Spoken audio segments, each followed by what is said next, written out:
नमस्कार आप सभी को। हम आप सभी को समाज के बहुत बड़े बुद्धिजीवी जो हमारे साहित्यकार हैं प्रभास सर और उनके पिताजी से मुलाकात करवाने जा रहे हैं। हम सर से मिलने आए थे और मुझे लगा था इन यादों को सहेजना चाहिए, क्योंकि ये हमारे समाज के बहुत बड़े मंजे हुए साहित्यकार हैं। समाज की धरोहर को मतलब शुरू से इन्होंने सहेजने का प्रयास किया है और हमने ही हम लोगों ने इनसे बहुत कुछ सीखा है और सहेजने का प्रयास किया, सीख रहे हैं, अभी सीखने की प्रक्रिया में ही है।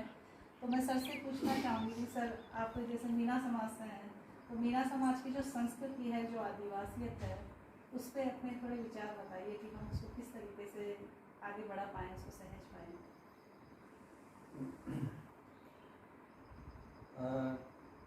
मीना समाज में जो मैं जिस इलाके से आता हूँ वो माड़ जगरोटी का इलाका कहलाता है और करौली ज़िले की बामनवास और टोडागुड़ी और दौसा महावीर जी ये वाला इलाका ये है। तो यहाँ की सबसे बड़ी जो खासियत है वो ये है कि मौखिक परंपरा के गीत यहाँ बहुत ही समृद्ध है। जिस तरह से हम पश्चिमी राजस्थान को लोक संगीत के लिए, वाद्यों के लिए जानते हैं, ये इलाका लोक गायकी के लिए बहुत फेमस है। और लोक गायकी में यहाँ 15 से 20 तरह की गायकी की शैलियाँ हैं और सबसे पुरानी जो शैली है वो कन्हैया है। कन्हैया यहाँ पे मतलब कह नहीं सकता ठीक कि टाइम क्या है, पर सदियों से गाया जाता है और ये उनका पुराना राग है। और जिसमें ये मतलब माध्यम तो पौराणिक कथाओं को बनाते हैं, लेकिन पौराणिक कथाओं पर उस तरह से निर्भर नहीं रहते जिस तरह से वो है। उन कथाओं के जरिए अपने समय के सुख दुखों को ये अभिव्यक्त करते हैं। तो ये एक बहुत बड़ी वो गायकी है। और मैंने इस तरह की दूसरी गायकी मेरी नज़र में आई नहीं जहाँ पे 150 लोग एक साथ गा रहे। बिल्कुल सर, 150 लोग एक साथ गा रहे हों और बड़े जो वाद्य यंत्र हैं, घेरा और नौबत, उन पर तो और इसमें और ये सामूहिकता भी देखिए कि एक इस जब गीत गाता है कोई गांव, तो उस गीत को गांव के नाम से जाना जाता है। ऐसे नहीं जाना जाता कि किसी व्यक्ति के नाम से, ये कि भाई ये फलाने गांव का गीत है ना, डैको गांव गा रहा है या रायसना गांव गा रहा है या नादोती गा रहा है, तो गांव के नाम से वो जाना जाता है। और सामूहिकता भी इस तरह की कि जिसमें जितनी भी जातियां गांव की उन सब के लोग उसमें शामिल हो जाते हैं। ऐसा नहीं कि मतलब केवल एक ही जाति के लोग शामिल हो। तो ये एक बड़ी खूबसूरत शैली है। तो एक तो ये बड़ी खास बात है। और दूसरा, उस इलाके में मैं अब तो धीरे धीरे थोड़ा कम हो गया, लेकिन मैंने अपने बचपन में ये देखा कि मेले बहुत सुंदर भरा करते थे साल में समय पर। जब किसानों का फसल कटाई हो जाती थी, उससे थोड़ा श्रम से मुक्त हो जाते थे, तो राहत का समय होता था, मेले भरते थे। वो बड़े कमाल के मेले भरते थे। उनमें अपनी ज़रूरत की चीज़ें तो मिलती ही थी, लेकिन तमाम तरह की विधाओं के गीत उसमें गाए जाते थे। तो वो एक बड़ा कमाल की चीज़ हुआ करती। और बाकी तो ये इलाका जो है खेती किसानी से जुड़ा हुआ इलाका है। पूरे समय लोग इसमें व्यस्त रहते हैं खेती किसानी में। और जो फुर्सत का समय आता है, क्योंकि 2 ही फसलें हो पाती हैं, तो फुर्सत का जो समय आता है उसमें खेती किसानी से जुड़ी अपनी तैयारी वो लोग करते हैं। जैसे कि जेवड़े बट रहे हैं, बैलों की नाथ बट रहे हैं, या मतलब वो अपनी तमाम जो कृषि के उपकरण हैं उनको ठीक करवा रहे हैं। ये काम उस समय में वो लोग किया करते थे। रस्सियाँ बट रहे हैं, तो खुद ही मतलब एक तरह की आत्मनिर्भरता थी पूरे गांव में, जो कि अब पूरा सारा बाजार के हवाले कर दिया गया है। सारी चीज़ों के लिए हम बाजार पर निर्भर हो गए। लेकिन एक समय हमने ऐसा भी देखा था जब पूरी तरह से आत्मनिर्भर था, खाद के लिए, पानी के लिए और तमाम खेती की ज़रूरत की चीज़ों के लिए हल थे, बैल थे। अब यह है कि एक तरह से कह सकते हैं कि तकनीक ने आगे बढ़ा दिया, लेकिन तकनीक ने आगे बढ़ा दिया तो बाज़ार ने उसको गिरफ्त में भी ले लिया। तो आपका पशुधन चला गया, गाय चली गई, बैल चले गए, और खेती को एक तरह से घाटे का सौदा बना दिया। और उस घाटे के सौदे में किसान जो है वो एक तरह से कंगाल हो गया। जिन औरतों को गाँव में अपने घर में राबड़ी रांधनी चाहिए, मैं ये देख रहा हूँ कि वो अब जयपुर में नुक्कड़ पर राबड़ी बेच रही है और वो खुद राबड़ी और छाछ नहीं खा पाती, वो खुद दूध नहीं खा पाती। तो ये जो इस विकास के नाम पे और बाजार ने जो किया है, ये बड़ा एक तरह से तबाही उस इलाके की, जिसको मैंने अपने बचपन में देखा, उसकी की है। और ये मेरे केवल इलाके की बात नहीं, पूरे हिंदुस्तान की। तो सर जैसे ये विकासवाद है या आधुनिकीकरण है, ये तकनीकी के या आदिवासी संस्कृति के जो मूल आधार स्तंभ उनको बदलता जा रहा है या उनको नष्ट करता जा रहा है? देखिए, एक तो ऐसा होता है कि समय के साथ चीज़ें तो बदलती हैं, और तो आदिवासियों को तो खैर बहुत तरह से नुकसान पहुंचाया जा रहा है। राजस्थान में आपको उतना नहीं देखने को मिलेगा, लेकिन आप छत्तीसगढ़ और मध्य प्रदेश में चले जाइए तो रोज़ाना कितनी हत्याएं हो रही है, माइंस पे कब्जा किया जा रहा है, और मतलब कितने आदिवासियों के गांव ख़त्म कर दिए जाते हैं, जलाए जाते हैं। मैं अरुंधति की भूमकाल किताब पढ़ रहा था, मैंने देखा कि एक गांव को 22 बार उजाड़ा गया और लोग अपनी सभा कर रहे हैं, उनमें गोलियां मार रहे हैं लोगों को। तो आदिवासियों का तो चूँकि आप पूंजीपतियों को दे रहे हैं, उन्हीं के लिए काम कर रहे हैं, तो आदिवासियों का तो बहुत जीना मतलब उन जगहों पे ख़ास तौर से छत्तीसगढ़, मध्य प्रदेश और बिहार, इनमें बहुत ही मुश्किल करते हैं। तो कैसे बचाएंगे? जब आप जीवन नहीं बचा पा रहे तो अपनी संस्कृति और परंपरा को कैसे बचाएंगे, भाषा को कैसे बचाएंगे? जीवन ही नहीं बचेगा तो ये सब चीज़ें कैसे बचेंगी? बिल्कुल, इसीलिए यूनेस्को ने विश्व आदिवासी दिवस की घोषणा की है, आदिवासी अधिकार दिवस की घोषणा की है, और इस बार 2022 की जो थीम दी है विशेष रूप से महिलाओं को समर्पित करके कि परंपरागत ज्ञान के संरक्षण और प्रसारण में आदिवासी महिलाओं की भूमिका करके थीम दी है 2022 वाली। और आदिवासी भाषा दशक भी घोषित किया 2022 से लेकर 32 तक, इसी वजह से किया कि सबको संरक्षित किया जा सके, जनजीवन को भी, संस्कृति को भी, इतिहास को भी, आदिवासियों की जो मूल मातृभाषा है उन सबको संरक्षित किया जा सके। असल में मुझे ये लगता है कि जो सरकारी योजनाएं आती है ना चीज़ों को संरक्षित करने की, उनसे कोई संरक्षण होता नहीं। उदाहरण के लिए जयपुर का जवाहर कला केंद्र, वो संस्कृति के संरक्षण के लिए, हाँ मान लीजिए यहाँ मैंने देखा एक बार यहाँ कन्हैया गीत हो गए, तो कन्हैया गीतों के लिए तो गांव का वो माहौल चाहिए, वो चौक चाहिए, हजारों लोग चाहिए। यहाँ पे उनको मंच पे खड़ा कर दिया 12 लोगों को, कन्हैया कैसे रहे? इसलिए मैं हमेशा ये ऐसा सोचता हूँ कि आप संस्कृति का संरक्षण मत कीजिए। संस्कृति को जो लोग बचा रहे हैं, जो लोग उसको आगे बढ़ा रहे हैं, आप उनके जीवन को संरक्षित आप उनको जीने दीजिए। आप उनको जीने ही नहीं देंगे तो आप तमाम ऑफिस खोल के बैठ जाइए, उससे कैसे संस्कृति बचेगी? उससे इलाका कैसे बचेगा? आप मुझे बताइए। तो आप उनको तो जीने नहीं दे रहे, आदिवासियों को तो गोली मार रहे हैं, और आदिवासी जो गा सकते हैं और जो उनका कल्चर है, जो उनकी परंपरा है, उनको आप बचाने की बात कर रहे हैं, तो ये मतलब एक तरह का विरोधाभास है ना। तो वैसा नहीं होगा। आप उनको उनकी ज़मीन पर रहने दीजिए, आप छीनना बंद कीजिए उनकी ज़मीन। आप खदानों के नाम पे उनको हक दीजिए वहाँ पे। तो ये जो हो रहा है ये बहुत ही बुरा है। इस तरह से संरक्षण नहीं होता। जबकि पूरा आदिवासी जो जीवन शैली है, आदिवासियत जो है वो पूरे संसार को बचाए हुए, पूरी प्रकृति और पर्यावरण, पूरे जनजीवन को बचाने के लिए विश्व प्रसिद्ध है। और मतलब यूएनओ या यूनेस्को या विश्व के जितने भी बड़े बड़े देशों के संगठन हैं, उन्होंने ये भी घोषित किया कोविड के बाद कि आदिवासियों की जीवन शैली से ही पूरा संसार बच सकता है, हमें उसको अपनाना चाहिए। बिल्कुल, इसके बारे में क्या है? हाँ बिल्कुल। आदिवासी मतलब उनकी जीवन शैली क्या है? उनकी जीवन शैली जो मैं बहुत गहराई से नहीं जानता, मेरा बहुत गहरा अध्ययन नहीं है, लेकिन सामान्य रूप से मैं जो सोचता हूँ वो ये है कि आदिवासी प्रकृति के साथ तालमेल से जीता है। वो प्रकृति का दोहन नहीं करता, वो अपनी ज़रूरत भर का लेता है। मैं यहाँ गया छत्तीसगढ़ में मंडला और डिंडोरी जिले में, वहाँ मैंने बहरा आदिवासियों को देखा। वहाँ तो लोग कहते हैं कि हम तो ज़मीन को जोत तक नहीं सकते, हमें तो प्रकृति जितना जो देती है उसी से हम अपना जीवन यापन करना चाहते हैं। मतलब वो तो कहते हैं कि ज़मीन जोतना मतलब अपनी माँ के हृदय पे आप हल चला रहे हो, तो वो तो वैसा भी नहीं करते। वो केवल उतना ही करते हैं जितना प्रकृति से मिल जाता है, और उस जंगल में रहते कोई नुकसान नहीं करते। जीव जंतु हैं वो सर्वाइव कर रहे हैं, उन्हीं के साथ वो भी सर्वाइव कर रहे हैं। और उसके बावजूद आप देखिए कि वो रात रात भर नाचते हैं, रात रात भर गाते हैं, अलाव जलाते हैं, और कितना खुशनुमा, और उनका सौंदर्य बोध आप देखिए कि एक बार कर्मा गा के कुछ युवतियाँ अपने घर लौटी, ऊंची ऊंची घास थी, बारिश का माहौल था। जब वो घर लौटी तो घर पे एक वृद्धा थी।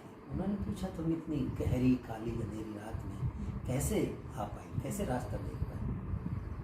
कि हम अपनी जो पायल है उसकी रोशनी के रास्ते से आ गए। तो आप मतलब आप देखिए कि कैसा सौंदर्य है, कैसा एस्थेटिक सेंस है। अब ये सेंस कहाँ से आता है? ये सेंस आता है आप जब प्रकृति के साथ जीते हैं, आप जब मानवता में, सुंदरताओं में विश्वास करते हैं, जब वो, तो आप में ये संवेदनाएं और ये सेंस विकसित हुआ है। तो सर जैसे हम आदिवासी समाज से ही हैं और भारत में विश्व के सबसे ज़्यादा आदिवासी रहते हैं। 2011 की जनगणना के अनुसार लगभग 12 करोड़ के आसपास की आबादी है और अभी कोविड की वजह से ये भी 2021-22 वाली जनगणना नहीं हुई, लगभग 18 करोड़ के आसपास आबादी हो चुकी है भारत के आदिवासियों की।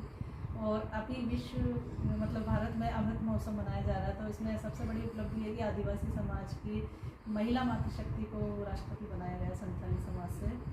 तो आदिवासी समाज के लिए कोई सुखद या कोई विकास या आदिवासी समाज की संस्कृति को बचाने के लिए उनका कोई विशेष योगदान रहेगा? देखिए, ये तो अभी 5 साल का कार्यकाल उनके सामने है, उसमें पता चलेगा कि वो किस तरह के निर्णय लेती हैं और क्या करती हैं।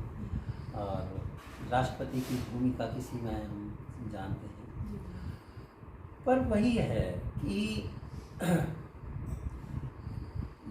वो जो मैंने पहले कहा, वही बात मैं दोबारा कहूँगा कि कोई पुरस्कार चला देना, कोई संरक्षण के नाम पे दफ्तर खोल देना, किसी एक व्यक्ति को आप बड़े पद पर पहुँचा देना, ये सारा कुछ जो है वो प्रतीकात्मक है। मेरा कहना सिर्फ ये है कि आप जीवन को उनको जीने दो, वो अपने आप आगे बढ़ जाएंगे, अपने आप उन्हें जो करना होगा कर लेंगे। भाई आप तो उनको इस कदर वो कर रहे हो ना, मार रहे हो, कैद कर रहे हो, जेलों में डाल रहे हो, उनकी जमानत के लिए कोई लोग नहीं है, उनकी सुनवाई के लिए कोई लोग नहीं है। तो वो हालात आपने बना रखे, एक प्रतीक के तौर पे आपने कुछ बना दिया, तो उससे क्या होगा? आप जीवन को उनको बख्शो, मेरा कहना से। बिल्कुल सही, आप बहुत वास्तविक बात कर रहे हैं सर, जो आदिवासी फेस कर रहे हैं। और आदिवासियों के साथ जो भी किया जा रहा है, चाहे वो दूर दराज के क्षेत्र में, जंगल पहाड़ में हो या शहरों में, ये बिल्कुल धर्म और सत्ता द्वारा प्रायोजित है। जी बिल्कुल प्रायोजित है। ये आदिवासी अस्मिता के लिए बहुत बड़ा खतरा है। तो हम इस खतरे से कैसे सामना करेंगे, अपनी अस्मिता को किस तरीके से बचा पाएंगे?